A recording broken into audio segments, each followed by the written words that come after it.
जय हिंद friends, welcome to RMIS YouTube channel. आप सभी का आज के न्यूज अनबॉक्सिंग सेशन में बहुत बहुत बहुत स्वागत है। आशा है आप लोग स्वस्थ होंगे, मस्त होंगे, प्रसन्न होंगे और अपनी तैयारी बहुत अच्छे से कर रहे होंगे। आज के न्यूज अनबॉक्सिंग को शुरू करने से पहले let's see the today's motivational quote that is 7 rules of life. बच्चों, ये 7 रूल्स ऑफ लाइफ आप स्क्रीनशॉट लीजिए और ये आपके पास हर दम होने ही चाहिए। क्या है 7 रूल अपने जीवन को बहुत बेहतरीन तरीके से जीने के लिए? सबसे पहले, late it go. Never run a good day by thinking about a bad yesterday. कल जो गया वो बीत गया, उसे आप चेंज नहीं कर सकते। Let it go. Second, ignore them. Don't listen to other people. Live a life that is empowering to you. आपको जो अच्छा लगता है वो कीजिए, किसी और की बात मत सुनिए कि आप ये अचीव नहीं कर सकते, यूपीएससी बहुत टफ है। Don't believe them. See that you can make them false appear false। आप लोग उन्हें गलत प्रूव करके दिखाइए। Give it a time. Time heals everything. अच्छी चीजों को होने में समय लगता है। गिव इट अ टाइम, है ना? समय को थोड़ा सा समय दीजिए, देखना बहुत कुछ अच्छा आपके साथ होगा। Fourth, don't compare. The only person you should try to beat is the person you were yesterday. आपका कंपटीशन आप खुद हैं। आपका कंपटीशन और किन्हीं बच्चों के साथ नहीं है। अगर आप अपने आप से कल से बेहतर हैं तो आप जीत की ओर बढ़ रहे हैं। Fifth is stay calm. It's okay not to have everything figure out. Know that in time you will get there. अगर आप किसी रास्ते पे चल रहे हैं बच्चों, तो आपको सामने वाले रोड की गलियां, चौराहे, ये सब नहीं दिखता है, लेकिन जैसे जैसे आप उन रास्तों पर चलते हैं आपको curves, turn, left, right, U turn सब कुछ दिखता है। So stay calm, everything gonna be okay, you will figure out each and everything.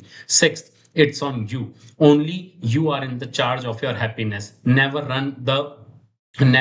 ruin your emotions, your mood by thinking about anyone else opinion. And then seventh and the most important is smile. इससे आपका course जल्दी complete नहीं होगा, लेकिन इस course को सहने की ताकत आ जाएगी। Life is short, enjoy it while you have it. So please enjoy, please smile while doing your efforts, while studying, while moving, while thinking, while listening, while talking, every time smile। आप देखिएगा बच्चों, अगर आपका एक smiling face है तो आपका पूरा दिन पॉजिटिविटी से बढ़ जाएगा। आई होप ये 7 रूल आपकी जिंदगी को बदलने के लिए बहुत ज्यादा जरूरी होंगे और शायद आपको ये 7 रूल सुनने भी थे। राइट, तो चलिए आज के टेबल ऑफ कंटेंट डिस्कस करते हैं। सबसे पहले हमें न्यूज जो कवर करनी है वो है रिमूवल ऑफ लोकसभा स्पीकर। इसका जो प्रोसेस है वो स्टार्ट हो चुका है। क्या क्या चीजें हैं ये सारी चीजें समझेंगे। Then second is natural gas. आपको पता है कि हमारे जो ministry of oil and petroleum है उन्होंने एक नोटिफिकेशन जारी कर दिया है नेचुरल गैस से जुड़ा हुआ, वो हमें जरूर डिस्कस करना है, हम जरूर डिस्कस करेंगे। थर्ड इज जल जीवन मिशन से जुड़ा हुआ एक बहुत इंपॉर्टेंट न्यूज हमारे सामने आया है। जल जीवन मिशन को एक्सटेंशन मिला है, इसको हम लोग डिस्कस करेंगे। एंड 2 एडिटोरियल हम लोग डिस्कस करेंगे। First is AI and national security. AI और हमारी राष्ट्रीय सुरक्षा जो है ये कैसे जुड़ा हुआ है। And second is catching them young. जो मैंने आपको पिछले कई जो 2-3 क्लासेस है उसमें आपको बताया था कि कैसे इंडिया का जो यूथ है वो मेटाबॉलिक डिजीजेस और इन सब में जो है बहुत ज्यादा आगे बढ़ रहा है, जो एक अच्छा ट्रेंड नहीं है। तो कैसे यंग एज में इन डिजीजेस को खत्म किया जाए, ये एडिटोरियल उसके ऊपर है। तो 2 एडिटोरियल हमें कवर करने हैं। तो let's start the today's news unboxing session by the very first news that is Lok Sabha speaker का जो रिमूवल प्रोसेस है वो अब ऑफिशियली शुरू हो गया है। बच्चों देखो, आपको मैंने पहले भी ये चीज समझाई थी कि लोकसभा के जो स्पीकर होते हैं, है ना, उनको हटाना एक एक बहुत ही एक्स्ट्रा ऑर्डिनरी काम माना जाता है। और लोकसभा के स्पीकर को हटाना कोई अच्छी बात नहीं है।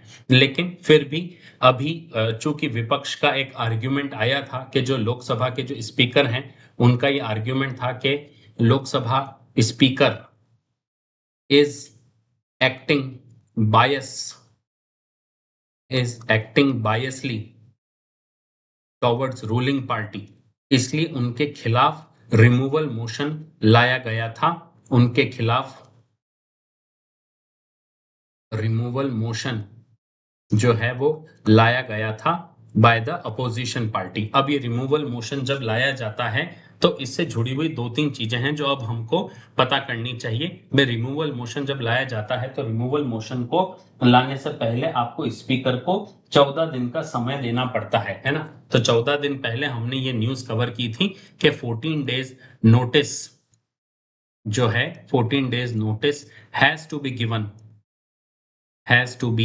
Given to speaker has to be given to speaker of the Lok Sabha कि भाई हम आपके खिलाफ अब लोकसभा में क्या लाने जा रहे हैं, रिमूवल मोशन लाने जा रहे हैं। और उसके बाद ही आपको एडवांस नोटिस देना पड़ता है। यहाँ पे मैं एडवांस लिख देता हूं ताकि कंफ्यूजन ना रहे। तो आपको एडवांस नोटिस देना पड़ता है। एक बार ये नोटिस दे दिया तो आप रिमूवल मोशन जो है उस पर डिस्कशन शुरू कर सकते हैं। जो आज की न्यूज है वो यही है कि जो रिमूवल मोशन है वो अब ऑफिशियली शुरू हो चुका है। ऑफिशियली इसके ऊपर डिस्कशन शुरू हो चुका है। हालांकि जो रूलिंग पार्टी है वो ओम बिरला साहब के साथ खड़ी है, लेकिन अब जो डिस्कशन कैसे निकल के आता है ये एक इंपॉर्टेंट चीज है। ठीक है, अब जो स्पीकर को हटाया जाता है ये इस चीज को ध्यान रखना, while his removal motion is discussed, while his जो आपके यूपीएससी के संदर्भ से बहुत इंपॉर्टेंट चीज है, while his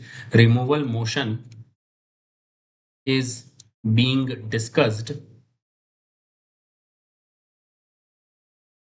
is being discussed, he or she cannot preside the house। सबसे इंपॉर्टेंट चीज है cannot preside the house, cannot preside the house, वो हाउस को प्रिसाइड नहीं कर सकते। This is the most important thing. ठीक है, हालांकि वो वहां पे मौजूद हो सकते, can not preside the house but can be present in the house, but can be present in the house, सुन जरूर सकते हैं but can be present in house.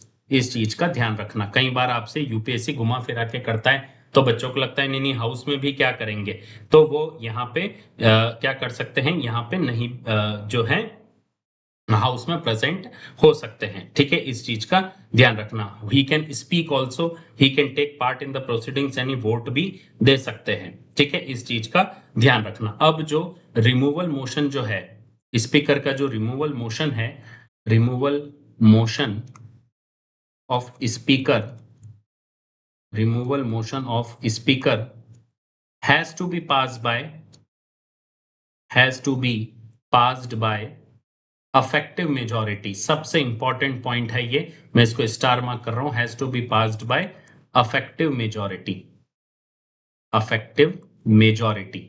Now what is effective majority, this is very important, let me explain you. ठीक है, देखो affective majority क्या होता है इसको समझाता हूं, है ना। अफेक्टिव मेजॉरिटी क्या होता है इसको समझाता हूं। अफेक्टिव मेजॉरिटी मतलब जैसे लोकसभा में टोटल कितने मेंबर्स होते हैं बच्चों, जैसे फॉर एग्जांपल लोकसभा में मेंबर हैं 543। ठीक है, अब सपोज 543 में से 43 सीट्स वेकेंट हैं, है ना। वेकेंट सीट्स जो हैं वो कितनी हैं, वेकेंट सीट्स, एक एग्जांपल के लिए कह रहा हूं, है ना। वेकेंट सीट्स कैसे हो सकती है कि किसी एमपी ने, लोकसभा के किसी एमपी ने इस्तीफा दे दिया या कोई मर गया, तो फॉर एग्जांपल 43 सीट्स वेकेंट है। एक एग्जांपल के लिए कह रहा हूं, मैथमेटिकल कैलकुलेशन को इजी बनाने के लिए। तो टोटल कितनी सीट्स बची, 500। इसको बोला जाता है अफेक्टिव स्ट्रेंथ, अफेक्टिव स्ट्रेंथ। ठीक है, और ये जो अफेक्टिव स्ट्रेंथ है, अब इस अफेक्टिव स्ट्रेंथ का 50%, 50% of affective strength plus 1, that is 250 plus 1, है ना। 500 का 50% यानी आधा, 250 प्लस 1। तो अगर लोकसभा के स्पीकर को हटाना है तो कितने वोट्स चाहिए आपको, 251 वोट्स चाहिए। मतलब आपको वेकेंट सीट्स माइनस करनी है जितनी भी हो, तो 251 वोट्स चाहिए। एक एग्जांपल के तौर पर आपको समझा रहा हूं। अभी सपोज अगर वेकेंट सीट केवल 3 वेकेंट सीट्स है तो 540 का आधा प्लस 1, ये होता है अफेक्टिव मेजॉरिटी। तो लोकसभा के स्पीकर को हटाने के लिए अफेक्टिव मेजॉरिटी की जरूरत होती है। ठीक है, अब जो इनका इलेक्शन प्रोसेस है वो भी थोड़ा आप समझ लीजिए कि इलेक्शन प्रोसीजर, क्योंकि अगर इनको अगर हटाया जाता है, वैसे लगभग नामुमकिन सी चीज है कि लोकसभा के स्पीकर को अगर हटाया जाएगा, तो पॉसिबल नहीं है, लेकिन अगर हटते हैं तो फिर इनका इलेक्शन प्रोसेस कैसे होता है ये भी समझ लीजिए। Speaker Lok Sabha speaker will be elected will be elected from among the members of the Lok Sabha. From among the members of Lok Sabha. From among the members of Lok Sabha. ये इस चीज का ध्यान रखना. And by what majority? Bye simple majority. Bye simple majority. Simple majority का मतलब क्या होता है? 50% of the members, 50% of the members present and voting. Present and voting मतलब जितने मेंबर्स वहां प्रेजेंट हैं और वोटिंग कर रहे हैं उनका 50% प्लस 1 है ना. तो 50 मतलब कितने में 545 में से सपोज वहां पे 300 जन ही बैठे हैं तो 300 जनों का 50% डेट इज 150. 150 प्लस एक 151. तो ऐसे जो है लोकसभा का स्पीकर जो है चुना जाता है. ध्यान रखना, the post of the Lok Sabha, post of Lok Sabha was inspired by, was inspired was inspired by Britain, है ना. ब्रिटेन के कॉन्स्टिट्यूशन से इंस्पायर्ड है. लेकिन एक डिफरेंस है, देयर इज वन डिफरेंस. क्या डिफरेंस है ये समझ लीजिए. क्या डिफरेंस है कि ब्रिटिश स्पीकर, ब्रिटेन का जो लोकसभा है तो British speaker will resign from the party, will resign from the, will resign from the party. इस चीज का ध्यान रखना. लेकिन इंडिया में जो स्पीकर हैं वो पार्टी से रिजाइन नहीं करते हैं, वो किसी न किसी पार्टी के ही रहते हैं. ये सबसे इंपॉर्टेंट चीज है. इस चीज का आप लोग ध्यान रखना. स्पीकर से जुड़ा हुआ कोई भी सवाल पूछ सकते हैं, ठीक है. और अगर आपसे अगर पूछना चाहें तो ये भी पूछ सकते हैं कि does speaker vote. So speaker does not vote on the bill. Speaker does not vote on the bill for the first instance, है ना. on the bill for the first instance, है ना. पहली बार में वोट नहीं करते हैं. they will vote, they will vote, they will vote only when there is equality of vote, there is equality of votes, है ना. इसको बोला जाता है कास्टिंग वोट्स, इसको बोला जाता है कास्टिंग वोट, ठीक है. ये आपको पता होना चाहिए क्योंकि स्पीकर अभी हाल ही में बहुत ज्यादा जो हैं ये हमारे न्यूज में चल रहे हैं, इसलिए आपको ये सारी चीजें पता होनी चाहिए. आपके भारत के पहले स्पीकर कौन थे? आपके फर्स्ट स्पीकर ऑफ लोकसभा, अगर इफ इन केस आपसे पूछ लें तो first speaker of Lok Sabha was G.V.. Mavalankar. G.V.. Mavalankar, है ना. G.V.. Mavalankar was the first speaker of the Lok Sabha. If in case अगर आपसे पूछ ले तो गणेश वासुदेव मावलंकर जी जो थे ये आपके पहले स्पीकर थे. फर्स्ट वुमेन स्पीकर की अगर बात करें तो मीरा कुमार जो थे वो फर्स्ट वुमेन स्पीकर थी लोकसभा की. 2008-9 में बने थे. 2009 से 2014 तक लोकसभा की स्पीकर रही थी. पहली महिला स्पीकर थी मीरा कुमार थी. तो लोकसभा के स्पीकर के बारे में ये जो थोड़ी बहुत चीजें हैं ये पता होनी चाहिए. लोकसभा स्पीकर इज दी, है ना, ही और शी प्रिसाइड्स, है ना. ये भी आपको पता होना चाहिए. ही और she presides the joint session of the parliament. अगर कभी पार्लियामेंट का जॉइंट सेशन बुलाया जाता है तो जॉइंट सेशन ऑफ पार्लियामेंट को प्रिसाइड कौन करता है? लोकसभा स्पीकर ही इसको प्रिसाइड करते हैं या करती हैं, ठीक है. ये चीज आपको पता होनी चाहिए. So this is all for the Lok Sabha speaker. अभी इनके ऊपर डिबेट एंड डिस्कशन चलेगा और फिर इनके ऊपर वोटिंग होगी. अफेक्टिव मेजोरिटी से बिल पास कराना होगा अगर लोकसभा के स्पीकर को हटाना है तो, ठीक है. चल बढ़ते हैं आज की सेकंड न्यूज की तरफ. That is gas from the new sources will and the shortage says official. आपको पता है कि ऑलरेडी हमारे देश में ministry of oil and petroleum ने ये जो एक एडवाइजरी जारी कर दी है कि जो भारत में एलएनजी के जो शॉर्टेज है ना, उनको एलएनजी या सीएनजी का जो शॉर्टेज है उसको कम करने के लिए जो है कई सारे नेसेसरी कदम उठाए गए हैं. और ये कहा गया है कि नॉर्वे और यूएस से क्या लिया जाएगा? तेल खरीदा जाएगा. कतर से अभी तेल खरीदना बहुत मुश्किल है, मतलब नेचुरल गैस खरीदना बहुत मुश्किल है. तो नेचुरल गैस कहाँ से इंपोर्ट की जाएगी? यूएस और नॉर्वे से जो है वो मंगवाई जाएगी। अब ये बहुत ही ज्यादा कॉस्टली ऑप्शन है बच्चों, क्योंकि यूएस और नॉर्वे से गैस मंगवाना, और हमारे पास ऑप्शन रशिया का है, बट इंडिया बहुत केयरफुली इस समय ट्रेड कर रहा है कि अगर हम अभी रशिया से मंगवाते हैं तो फिर से कहीं अमेरिका गुच्चा ना हो जाए, है ना। वो भूरे बाल वाले फूफा जी बिल्कुल पगला से गए हैं तो कावरे बावरे होके घूम रहे हैं। तो इंडिया बहुत केयरफुली इन चीजों को जो है एग्जामाइन कर रहा है। हाँ, ये बात ठीक है, कई पॉलिसी एक्सपर्ट्स जो हैं व्हाट्सएप विश्वविद्यालय से जो ग्रेजुएट हैं वो ये कह रहे हैं कि इंडिया झुक गया है, इंडिया ऐसा है वैसा है, बट कई सारे बच्चों फैक्टर्स होते हैं इंटरनेशनल रिलेशन की जब हम बात करते हैं तो। ठीक है, अब जो हमारे काम की चीज है उसको हम समझ लेते हैं कि भाई नेचुरल गैस है क्या चीज, और पूरी दुनिया में ये इसका जो नेचुरल गैस का जो बेसिन है ये कहाँ कहाँ मौजूद है, इंडिया में कहाँ कहाँ मौजूद है, ये हमें पता होना चाहिए। तो जो नेचुरल गैस है बच्चों, ये एक naturally occurring naturally occurring hydrocarbon naturally occurring hydro naturally occurring hydrocarbon fuel होता है। नेचुरली अक्रिंग सबसे इंपॉर्टेंट है, नेचुरली अक्रिंग हाइड्रोकार्बन फ्यूल होता है जो अंडरग्राउंड पाया जाता है ना। Found in underground found in underground geological formations found in underground geological formations, है ना। Found in geological underground geological formation में ये पाए जाते हैं, अंडरग्राउंड जियोलॉजिकल फॉर्मेशंस में पाए जाते हैं। ठीक है, ध्यान रखना जो नेचुरल गैस है इसको मैं एनजी लिख रहा हूं। NG consist of NG consist of, क्योंकि ये आपसे सवाल पूछा जाता है, 95% ऑफ क्या पाया जाता है इसमें, 95% क्या पाया जाता है बच्चों, मीथेन पाया जाता है। 95% मीथेन इसमें पाया जाता है। 95% मीथेन इसके अंदर मौजूद होता है, डेट इज CH4। मीथेन जो है ये इसमें पाया जाता है ना। Natural gas consist of methane.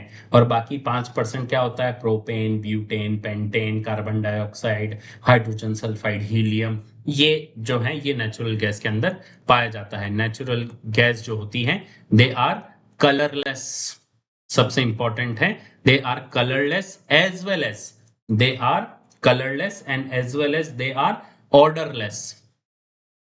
Odourless मतलब ना इनका कोई कलर होता है ना इनकी कोई खुशबू होती है, ऑर्डरलेस होता है। तो जो सीएनजी वगैरह की जो खुशबू आप लोगों को आती है वो एक्चुअली एडेड खुशबू होती है, ताकि अगर कभी नेचुरल गैस लीक कर रही हो तो हमें पता लग जाए कि नेचुरल गैस लीक करती है, वरना they are colourless and odourless, है ना। फॉर सेफ्टी पर्पसेस जो है नेचुरल गैस के अंदर जो है कुछ न कुछ जो गैस है मरकम जो ऑर्डर को लाने के लिए इसको बोलते हैं मरकैप्टेन, है ना। तो मरकैप्टेन्स जो होते हैं वो ऐड किए जाते हैं नेचुरल गैस के अंदर खुशबू ऐड करने के लिए, वरना नेचुरल गैस में कभी भी खुशबू नहीं होती। It is a colourless and odourless. अगर नेचुरल गैस के डिस्ट्रीब्यूशन की बात करूं तो natural gas distribution in the world, distribution in world की अगर मैं बात करूं बच्चों, तो नेचुरल गैस पूरे वर्ल्ड में अगर टॉप 3 जगह पर कहां कहां पाई जाती है, तो सबसे ज्यादा नेचुरल गैस पाई जाती है रशिया में। और इसीलिए इंडिया के लिए सबसे बड़ा प्रॉब्लम यह है कि भाई इंडिया जो है, इंडिया के पास रशिया जैसा बेटर ऑल्टरनेटिव होते हुए भी वो नॉर्वे में जा रहा है। तो रशिया के पास जो है it's the world's largest natural reserves, world's world's largest natural reserve जो है वो कहाँ है, नेचुरल रिजर्व वो रशिया में मौजूद है। ठीक है, उसके बाद कहाँ आता है, मिडल ईस्ट में, ईरान एंड कतर। अब ईरान से मंगा नहीं सकते, नेचुरल सी बात है, और कतर से भी अभी मंगवा नहीं सकते क्योंकि स्ट्रेट ऑफ हॉर्मुज बंद हुआ है। और फिर उसके बाद आता है North America, North America that is USA, है ना, कनाडा, यूएसए। तो यूएसए के पास भी बहुत ज्यादा मौजूद है है ना, नॉर्थ अमेरिका में यूएसए के पास सबसे ज्यादा है। और फिर डी, अगर इसमें हम माने तो फिर यूरोप के पास आता है, और यूरोप में भी सबसे ज्यादा किसके पास है, नॉर्वे के पास। जो आप अभी न्यूज आर्टिकल में पढ़ रहे थे कि हम यूएसए और नॉर्वे से जो है हम लोग जो है लेने का सोच रहे हैं। नॉर्वे में कहा, जो आपका नॉर्वे में नॉर्थ सी है ना, तो नॉर्थ सी में बहुत ज्यादा million and million tons of जो नेचुरल गैस है वो वहां पे मौजूद है। तो ये चीज आपको पता होनी चाहिए। ठीक है बच्चों, क्या इंडिया के पास नेचुरल गैस बिल्कुल भी नहीं है क्या? बिल्कुल है, इंडिया के पास भी नेचुरल गैस है। अगर इंडिया की अगर बात करें तो natural gas distribution in India, distribution in India की अगर हम बात करें तो इंडिया में कहाँ कहाँ है? सबसे पहले बॉम्बे बेसिन, बॉम्बे बेसिन जो है यहाँ पे सबसे ज्यादा जो है नेचुरल गैस आपको यहाँ पे मिलेगा। देन आपके आंध्र प्रदेश में कृष्णा गोदावरी बेसिन जो है, कृष्णा गोदावरी बेसिन, कृष्णा गोदावरी बेसिन जो है वहां पे आपको जो है ये मिलेगा। Then Assam, Tripura, Gujarat third number पे आता है। आसाम, त्रिपुरा, गुजरात, है ना, यहाँ पे आपको नेचुरल गैसेस के कुछ रिजर्व्स आपको यहाँ पे मिलते हैं। कई लोग कहते हैं कि अंडमान एंड निकोबार में भी क्या मौजूद है, अंडमान एंड निकोबार में भी ये नेचुरल गैस जो है ये मौजूद हैं। जो देखने वाली बात है कि भाई अब कैसे आगे आएगा या कैसे सामने आएगा, तो ये देखेंगे। ठीक है, अब नेचुरल गैस जो है ना, आपको अब दो चीजें हैं। ये जो नेचुरल गैस हैं ये दो तरह की नेचुरल गैसेस होती हैं और दोनों के अलग अलग यूजेस होते हैं। एक होता है लिक्विफाइड, लिक्विफाइड नेचुरल गैस जिसको आप बोलते हैं एलएनजी, एलएनजी। और एक होता है compressed natural gas, compressed natural gas, है ना, जिसको आप बोलते हैं सीएनजी, सीएनजी। तो अब दोनों में फर्क क्या होता है? सीएनजी, एलएनजी वर्सेस सीएनजी में फर्क क्या है? ये आपसे बहुत इंपॉर्टेंट क्वेश्चन है for prelims as well as mains कि what are the key difference between LNG, what are natural gases, what are the difference between LNG and CNG. ये नाम तो आपने सुना होगा कि सीएनजी हम लोग भरवाते हैं कार वगैरह में। तो दो तीन मेजर मेजर डिफरेंस है जो आपको पता होने चाहिए। सबसे पहले जो एलएनजी है ना, it is stored, LNG is stored, LNG is stored at liquid, है ना, क्योंकि नाम ही है लिक्विफाइड नेचुरल गैस, तो it is stored at liquid at extremely low temperature, at extremely low temperature. सबसे इंपॉर्टेंट बात है। और अगर हम सीएनजी की बात करें तो CNG is stored eight gas, CNG is stored at gas at high pressure, at very high pressure, at very high pressure, at very high pressure. सबसे इंपॉर्टेंट चीज है, सबसे हाई प्रेशर है। ठीक है, अगर हम एनर्जी डेंसिटी की बात करें तो जो एलएनजी है, LNG is very dense, is very dense, is very, is very dense gas, is a very dense gas। और जबकि अगर हम सीएनजी की बात करें तो it's a very light gas, it's a very light gas, है ना, बहुत ही ज्यादा सिग्निफिकेंटली जो है लाइटर होती है, लाइटर गैस होती है, मतलब बहुत ज्यादा डेंस नहीं होती है, बहुत लाइट होती है। ठीक है, इंफ्रास्ट्रक्चर की बात करें तो LNG infrastructure, LNG infrastructure, LNG infrastructure is very costly to make, is very costly to make, is very costly to make। जबकि जो CNG है ना, CNG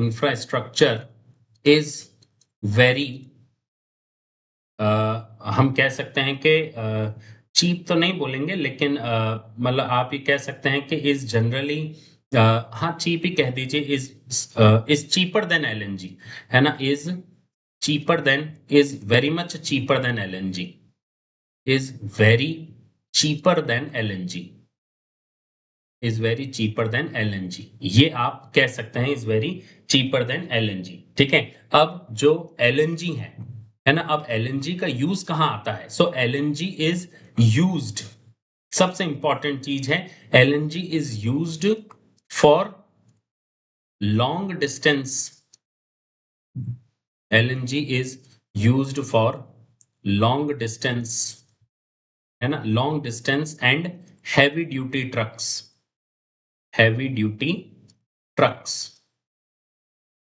हैवी ड्यूटी ट्रक्स में इसका यूज होता है इनफैक्ट, एंड मरीन शिपिंग में भी इसका यूज हमें देखने को मिलता है, मरीन शिपिंग में हमें इसका यूज देखने को मिलता है। लेकिन अगर हम सीएनजी की बात करें तो CNG is used, CNG is used for short range, is used for short range, is used for short range and medium duty vehicle, medium duty vehicles, medium duty vehicles में किसका, सीएनजी का use होता है। ठीक है, अगर जो है एलएनजी की भी, एलएनजी की जो सेफ्टी है ये थोड़ी सी ज्यादा सोफिस्टिकेटेड होती है, जबकि सीएनजी में इतना it is easier to handle, इस चीज का हमें ध्यान रखना चाहिए, it is easier to handle. ये कुछ बेसिक डिफरेंस है जो आपको पता होने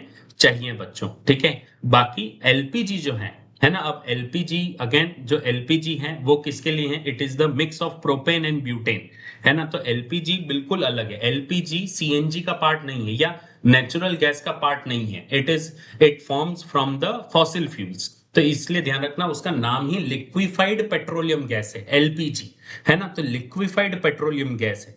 तो ये चीज आपको ध्यान रखना है कि एलपीजी इज टोटली डिफरेंट, उसका use cooking, heating, auto gas, industrial processes में एलपीजी का यूज होता है, जबकि ये जो एलएनजी और सीएनजी है इसका यूज आपके ट्रैवलिंग में किया जाता है। ठीक है, चलिए बढ़ते हैं तीसरी न्यूज की तरफ, डेट इज जल जीवन मिशन, है ना। सो हाल ही में जो कैबिनेट, यूनियन कैबिनेट है, उसने क्या अप्रूवल दी है, जल जीवन मिशन को कब तक के लिए अप्रूव, एक्सटेंशन दिया है, 2028 तक प्रोवाइड एक्सटेंशन दिया है, और ज्यादा फंड देने की बात की गई है, ताकि जो है जो वाटर जो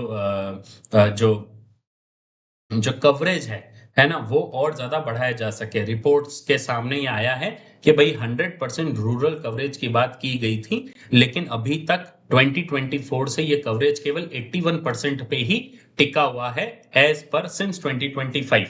तो जो रिमेनिंग 20% है, इसके कवरेज को पूरा करने के लिए जो है बजट अलोकेट किया गया है, और 2028 तक जो है और ज्यादा जो है इसमें टाइम दिया गया है कि भाई 2028 तक आप इसे पूरा कर लीजिए। अब पढ़ते हैं भाई जल जीवन मिशन है क्या, कुछ एक चीजें जो आपको जल जीवन मिशन की पता होनी चाहिए। देखिए इन 2019, है ना, इन 2019, है ना, a new ministry was formed, है ना, मिनिस्ट्री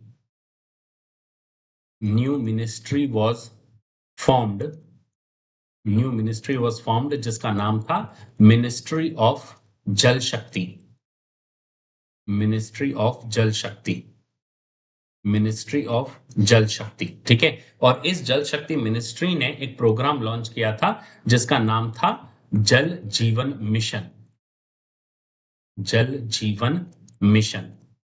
तो ये जल जीवन मिशन लॉन्च किया गया था, जिसका ऑब्जेक्टिव क्या था बच्चों, जिसका ऑब्जेक्टिव था कि जिसका ऑब्जेक्टिव क्या था, टू प्रोवाइड फंक्शनल, सबसे इंपॉर्टेंट है बच्चों, to provide functional tap water connection, functional tap water connection, इसको शॉर्ट में बोला जाता था बच्चों FTW, है ना, FTW connection, FTW connection, functional tap water connection provide करने का काम इसका था। ठीक है, और इसके तहत कितना दिया जाता था, हाउ मच वाटर देने की बात की गई थी कि भाई नल तो पहले भी लगाते थे और कई लोग नल या टोटी जो है चोरी करके भी ले जाते थे, लेकिन जल जीवन मिशन के तहत क्या बोला गया कि भाई फंक्शनल टैप वाटर दिया जाएगा। अब कितना दिया जाएगा, है ना, इसका ओरिजिनल प्लान था 55 लीटर, 55 लीटर वाटर पर 55 लीटर वाटर पर पर्सन, 55 लीटर वाटर पर पर्सन पर डे, पर पर्सन पर डे जो है ये मिलेगा सबको 2024 तक, लेकिन 2024 तक केवल 81% ही मिल पाया, है ना। ये था बाय 2024, है ना। ये सबसे पहले इनिशियल टारगेट जो था ये था फॉर रूरल एरियाज, के रूरल एरियाज में तो ये चीज मिले ही मिले, लेकिन केवल भारत के रूरल एरियाज में भी अगर बात करें तो भारत के जो हैं केवल 81% ही ये पानी पहुंच पाया, इससे ज्यादा नहीं पहुंच पाया। और ये सबसे ज्यादा जो है दिक्कत वाली बात यही थी कि भाई इतना कम कैसे हो पाया, राइट। अब इसके फंडिंग पैटर्न की भी अगर बात कर लें तो ये भी आपको पता होना चाहिए कि जो फंडिंग पैटर्न है वो बहुत अलग था, है ना।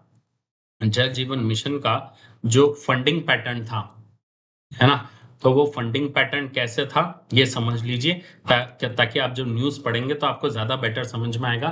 फंडिंग पैटर्न क्या था, 50:50, यानी सेंटर और स्टेट के बीच जो है 50-50 का रेशियो होगा। किन स्टेट्स के लिए, for all the other states 50-50 को एक बार रखते हैं, है ना। अच्छा इसको चलो यूं समझाता हूं, आपको ज्यादा अच्छे से बेटर समझ में आएगा कि सेंटर वर्सेस स्टेट की अगर बात करें तो 90% पैसा सेंटर देगी और 10% पैसा सेंटर देगी। किन स्टेट्स के लिए, जो states Himalayan Himalayan and north eastern states, north eastern states के लिए जो है फंडिंग पैटर्न क्या होगा, सेंटर और स्टेट का 90:10, ठीक है। जितने भी यूटीज हैं उसके लिए फंडिंग पैटर्न 100:0 होगा। All the UTs, all the UTs union territories जो हैं उनके लिए जितना भी फंडिंग पैटर्न है वो 100:0 होगा, यानी सारा का सारा पैसा सेंटर ही उठेगी। और बाकी जितने भी अदर स्टेट्स हैं उनके लिए फंडिंग पैटर्न होगा 50-50, है ना। All the other states, all the remaining states, तो जितने भी रिमेनिंग स्टेट्स हैं उनके लिए फंडिंग पैटर्न क्या होगा, 50-50 होगा। मतलब 50% पैसा सेंटर देगी और 50% जो है वो स्टेट प्रोवाइड करेगी, ठीक है। इसके जो ऑब्जेक्टिव्स थे मैंने आपको पहले भी बताए थे, बट एक बार फिर यहाँ पे मैं खुले में लिख देता हूँ कि जल जीवन मिशन के ऑब्जेक्टिव्स क्या थे, ये आपसे पूछे जाते हैं। 3 ऑब्जेक्टिव्स पे काम करना था। एक तो फंक्शनल टैप वाटर कनेक्शन देना तो था ही, है ना, तो securing functional tap water connections, functional tap water connections ये फर्स्ट था। Next is rejuvenation, rejuvenation, rejuvenation मतलब वापस उसे जो मर गए हैं पानी की बॉडी उनको, तो रिजुविनेशन ऑफ वाटर बॉडीज, है ना, rejuvenation of water bodies. And third is creating, सबसे इंपॉर्टेंट है इसीलिए मैंने ऑब्जेक्टिव वापस लिखे, creating creating circular creating circular water economy, creating circular water economy, यानी जो पानी है उसका वापस क्या हो, वापस उसका रिसाइकल हो, उसको वापस रिचार्ज हो, ग्राउंड वाटर रिचार्ज हो। तो सर्कुलर वाटर इकोनॉमी को क्या किया जाए, बढ़ावा दिया जाए। जल जीवन मिशन का ये क्या था, ऑब्जेक्टिव था बच्चों, ठीक है। तो ये था जल जीवन मिशन। अब बात करते हैं बच्चों हमारे एडिटोरियल की तरफ बढ़ते हैं। दोनों एडिटोरियल हमें डिस्कस करने हैं। डेट इज भरत रेड्डी द्वारा लिखा गया बहुत अच्छा आर्टिकल है, that is AI and national security calculus. कैसे एआई और नेशनल सिक्योरिटी को साथ में हमें मिलकर देखना होगा, एआई का नेशनल सिक्योरिटी पे इंपैक्ट है कि नहीं है, ये सारी चीजें हमें कवर करनी है। Let's discuss one by one. So introduction में ऑथर क्या कहते हैं कि भाई हमें recent geopolitical friction between US and China has expanded deeply into the artificial intelligence domain. American AI lab Anthropic has urged the US government to designate certain Chinese AI labs as national security threats. जो AI American AI lab है Anthropic, उन्होंने क्या कहा है कि जो certain Chinese AI lab है जो अमेरिका में काम कर रही है उन्हें नेशनल सिक्योरिटी का थ्रेट माना जाए, right. Concurrently the pentagons pushback against Anthropic designating it as a supply chain risk for questioning military AI applications highlights the complex intersection of private AI development, technological diffusion and the global security apparatus। कि भाई Anthropic ने तो कहा, लेकिन साथ ही में pentagon ने Anthropic के अगेंस्ट ही जो है मामला खड़ा कर दिया कि भाई ये सप्लाई चेन को रिस्क कर सकते हैं। तो ये अब ये एक सवाल आया है कि जो प्राइवेट एआई डेवलपमेंट है वो ग्लोबल सिक्योरिटी में या हमारे टेक्नोलॉजिकल डिफ्यूजन में ग्लोबल सिक्योरिटी के अपैरेटस में कितना सही है या कितना एथिकल होगा, ये इस आर्टिकल में हम डिस्कस करेंगे, राइट। तो सबसे पहला द इशू है ना, क्या इशू है भाई, इसको देखते हैं, है ना। Distilling frontier models. Chinese AI labs are accused of extracting data from powerful American AI models to train their own weaker models, है ना। The technique known as distillation, बच्चों बहुत इंपॉर्टेंट वर्ड है, आपसे पूछा जा सकता है प्रीलिम्स के पर्सपेक्टिव से कि what do you understand by the term distillation in the AI mode, है ना, in the AI industry. What do you understand by the term distillation? तो डिस्टिलेशन का मतलब होता है extracting data from the powerful American AI model to train the own weaker model, है ना। Second author कहते हैं इशू है industrial scale scraping. Anthropic alleges this occurred via 16 million exchanges using thousands of fraudulent accounts, successfully bypassing the regional access restriction. Then flawed nuclear analogy दी गई। While generative AI is often compared to nuclear technology to justify strict non-proliferation, it is fundamentally a dual-use general purpose technology closer in nature to semiconductor, है ना। मतलब जो AI है वो semiconductor की तरह है, न्यूक्लियर टेक्नोलॉजी की तरह नहीं है, right. Then private sector dominance की अगर बात करें तो unlike nuclear technology which is driven by government initiative, cutting edge AI is developed primarily by the private sector for civilian use, which complicates traditional export controls। तो जो AI है वो private sector द्वारा शुरू किया गया है सिविलियन यूजेस के लिए। तो इसमें जो ट्रेडिशनल एक्सपोर्ट कंट्रोल है इसको कैसे हम टेक्नोलॉजी के ऊपर बैरियर कैसे लगाएं। भाई जो आप सामान अगर अमेरिका में बना रहे हो और चाइना में बेच रहे हो, चाइना में बना रहे हो तो अमेरिका में बेच रहे हो, तो उसमें एक्सपोर्ट इंपोर्ट में क्या हो सकता है, कंट्रोल हो सकता है, पॉलिसी बनाई जा सकती है। लेकिन आप सॉफ्टवेयर को, डेटा को कैसे कंट्रोल करोगे, ये एक बहुत इंपॉर्टेंट जो है इशू यहाँ पे सामने आया है कि भाई ये बहुत बड़ा इशू है कि इसको रोके तो रोके कैसे प्राइवेट सेक्टर को। सो ऑथर कहते हैं कि भाई distilled model and guardrails is necessary. सबसे पहला hypocrisy in guardrails। Author कहते हैं कि American firms argue that distilled models lack safety guardrails, yet these very companies face immense pressure to allow their model to be used in lethal autonomous weapon system and cyber warfare by US military, है ना।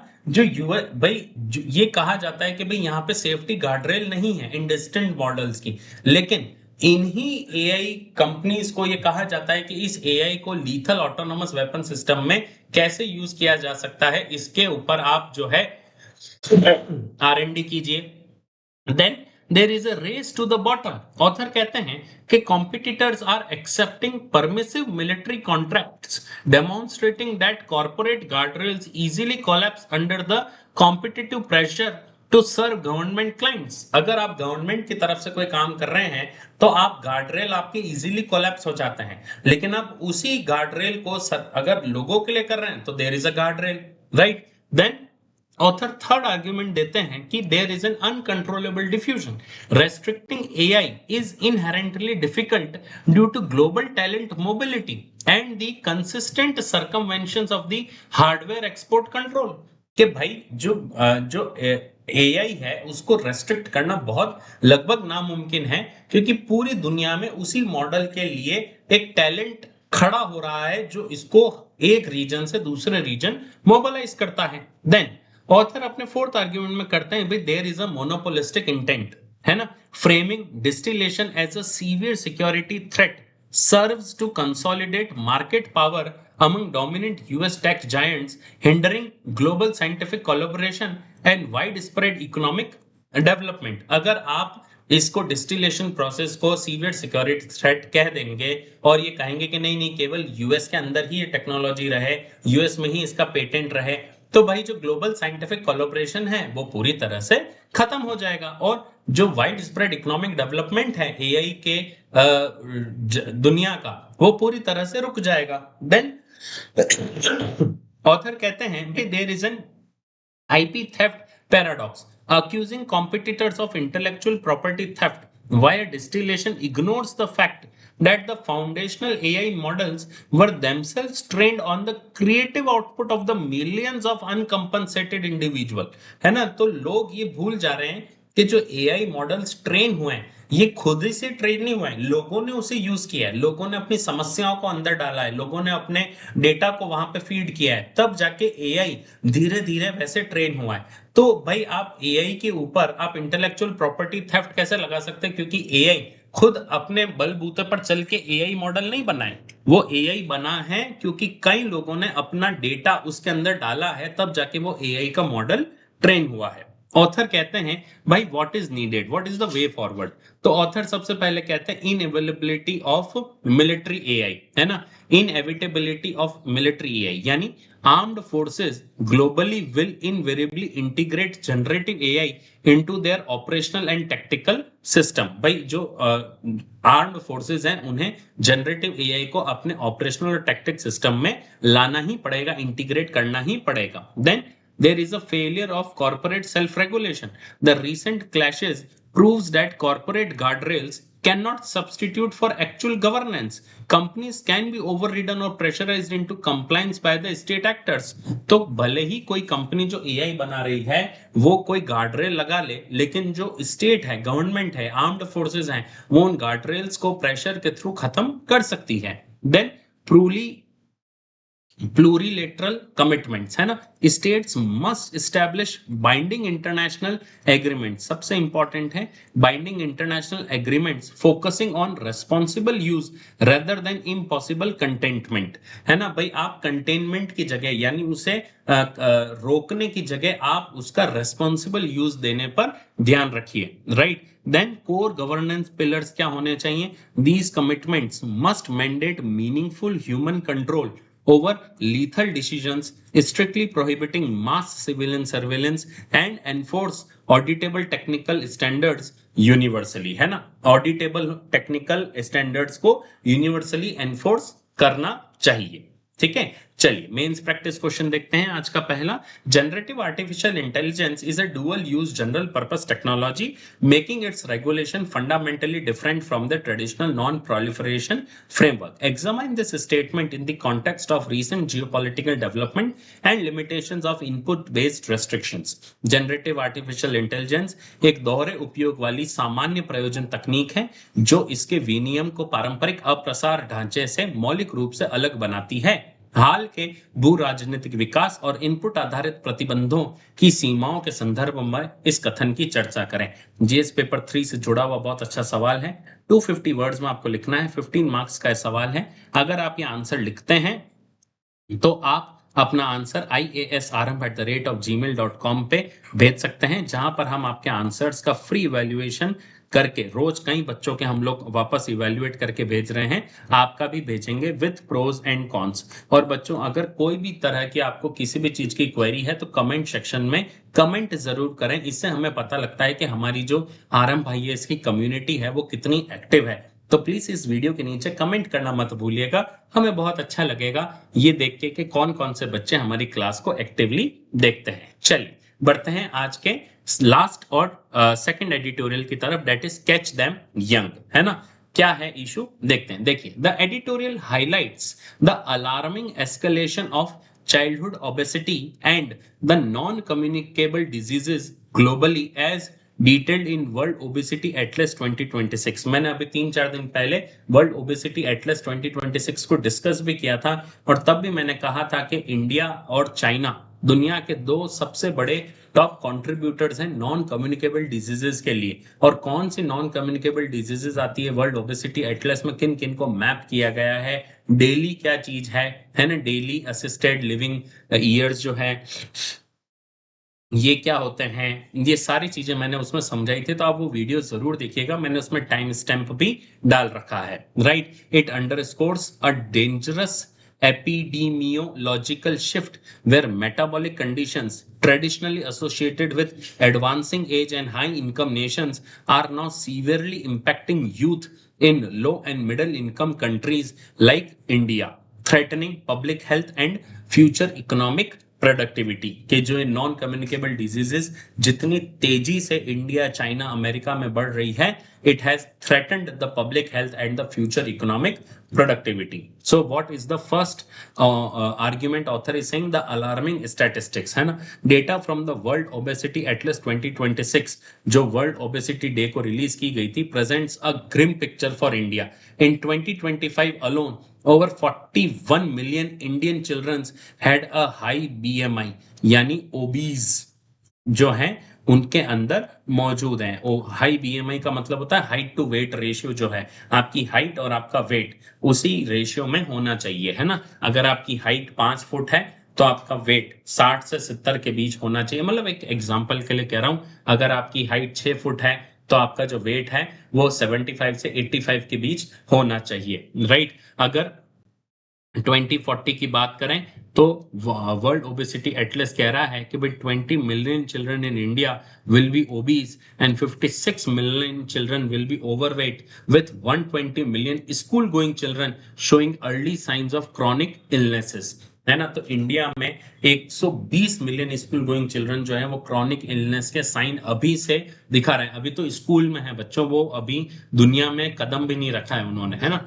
This is a projected substantial rise. There is a projected substantial rise in the disease indicators attributed to high BMI, including hypertension, diabetes, hyperglycemia, high cholesterol, metabolic dysfunction associated steatotic liver diseases, MASLD, है ना। ये सारी चीजें जो हैं छोटे छोटे बच्चों में दिख रही है, जो किसी जमाने में एक बुढ़ापे की एजेस मानी जाती थी। हाइपरटेंशन, डायबिटीज, हाई कोलेस्ट्रॉल, है ना, ये सारी चीजें, हाइपरग्लाइसेमिया, ये सब जो है ये बुढ़ापे की डिजीज मानी जाती थी कि 45-50 के बाद आती हैं। लेकिन अब ये 16 साल 20 साल के बच्चों में ये कॉमन सी चीज हो गई है। डायबिटीज और हाइपरटेंशन के मारे ये कॉमन से फैक्टर्स हो गए। So these statistics are very alarming. Global context and demographic threat की बात करें तो globally China leads in both high BMI and obesity categories among children, followed closely by India in the second place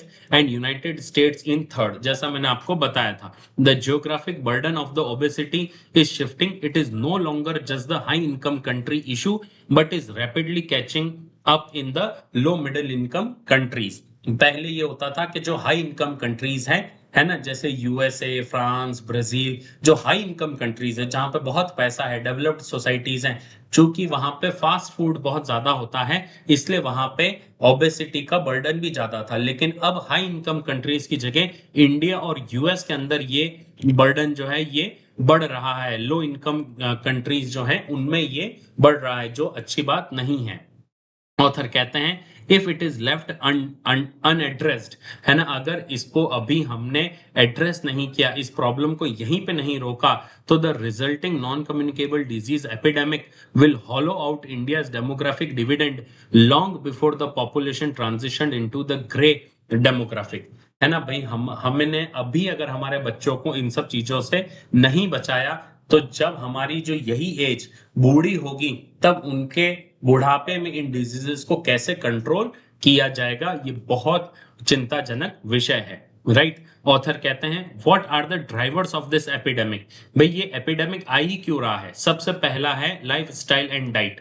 the primary risk factors, है ना, parallel the adult onset metabolic conditions, namely insufficient physical activity. सबसे important चीज है insufficient physical activity because of the online, because of the digital, because of the digital exposure, तो ये जो digital exposure मिला है कि मैं घर में बैठ के ही कंप्यूटर पे खेल लूंगा, है ना, उसकी वजह से जो इनसफिशिएंट फिजिकल एक्टिविटी हो रही है डिजिटल एक्सपोजर के मिलने से, वो सबसे पहला कारण है। Then wide spread consumption of unhealthy ultra processed food, French fries, burger, pizza, dietary coke, है ना, चॉकलेट्स, ये बचपन से ही बच्चों को बहुत, है ना, शौक से पिलाया जा रहा है, ये सोच के कि हम बहुत कूल हैं, अब हम अफोर्ड कर सकते हैं, तो कोल्ड ड्रिंक और ये क्यों नहीं पिलाएं, right. Then second reason is nutritional gaps. The lack of access to healthy school meals from primary and secondary grade children exacerbates the issue. Author कहते हैं कि जो प्राइमरी और सेकेंडरी ग्रेड के स्कूल्स हैं वहां पे हेल्दी स्कूल मील available ही नहीं है, जिसकी वजह से एक बहुत बड़ा न्यूट्रिशनल गैप मिल रहा है। देन इन्फेंट केयर की बात करें तो इंडिया के अंदर सब optimal breast feeding practices for the infants aged 1 to 5 months are identified as an early foundational cause of the metabolic issues, है ना, क्योंकि अब हर जना जॉब करने लगा है, तो टीयर 1 और टीयर 2 सिटीज में जो मदर्स हैं, जो न्यू मदर्स हैं, वो अपने बच्चों को ब्रेस्ट फीड ही नहीं करा रही है बच्चों को, जिसकी वजह से बच्चे का जो मेटाबॉलिक इश्यूज हैं वो और तेजी से एक्टिवेट हो रहा है। और जबकि 1 से 5 महीने तक ब्रेस्ट फीड, उसको ऑप्टिमल ब्रेस्ट फीड कराना ही चाहिए, लेकिन सब ऑप्टिमल ब्रेस्ट फीडिंग प्रैक्टिसेस जो हैं किया जा रहा है। कई बार जो हमारे पास जब पेशेंट्स वगैरह आते हैं, तब कई बार जो है वो ये मदर ये कहती हैं कि भाई हमारे तो लैक्टेटिंग मदर्स हैं, लेकिन वो कहते हैं कि भाई हमें दूध नहीं पिलाना क्योंकि हमें बहुत ज्यादा पेन होता है ब्रेस्ट में, तो इस वजह से हम पाउडर मिल्क पिला दें क्या। तो कई मदर्स जो लैक्टेटिंग मदर्स हैं वो ब्रेस्ट फीडिंग की जगह पाउडर मिल्क देना प्रेफर करती है, जिसकी वजह से बच्चे का जो मेटाबॉलिक डिजीजेस का जो एक्टिवेशन है वो और जल्दी आ जाता है, जो बहुत बाद में आना चाहिए।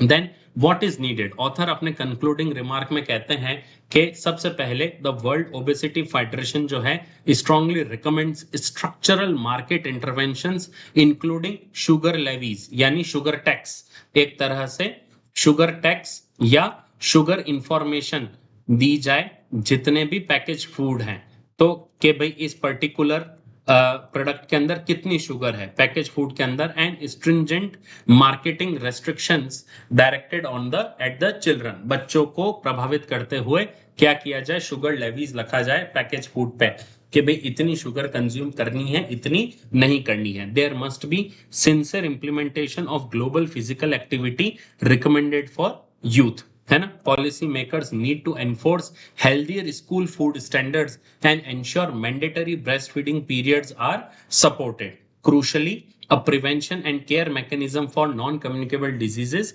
must be integrated directly into primary healthcare system such as PHC and CHC to catch them young before the disease take root, है ना। जब वो डिजीज है वो अपनी जड़ें जमाए, उससे पहले ही इन डिजीज को खत्म कर दिया जाए प्रिवेंशन और केयर मैकेनिज्म द्वारा, ये बहुत ज्यादा जरूरी है। चलिए मेंस का प्रैक्टिस क्वेश्चन देखते हैं। The rising epidemic of the childhood obesity threatens to turn India's demographic dividend into demographic disaster. Analyze the socio-economic factors contributing to this trend and evaluate the measures required to integrate preventive care into India's public health system. बचपन में मोटापे की बढ़ती महामारी से भारत के जनसांख्यिकीय लाभांश को जनसांख्यिकीय आपदा में बदलने का खतरा है। इस प्रवृत्ति में योगदान देने वाले सामाजिक आर्थिक कारकों का विश्लेषण करें और भारत की सार्वजनिक स्वास्थ्य प्रणाली में निवारक देखभाल को एकीकृत करने के लिए आवश्यक उपायों का मूल्यांकन करें।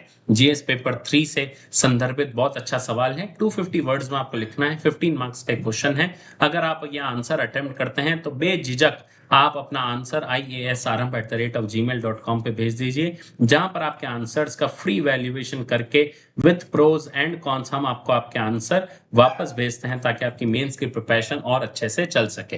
तो आज के लिए बस इतना ही, मैं मिलूंगा आपसे कल की क्लास में। तब तक के लिए खूब मन लगाकर पढ़िए। कमेंट सेक्शन में आप ये जरूर बताइएगा कि कौन सा टॉपिक आपको अच्छा लगा, या at least drop me a thank you so that I will feel bit more confident about taking the class tomorrow. मैं मिलूंगा आपसे कल सुबह इसी समय। तब तक के लिए खूब मन लगाकर पढ़िएगा। Make this day great, take care, keep learning, keep revising, and stay curious. Bye bye.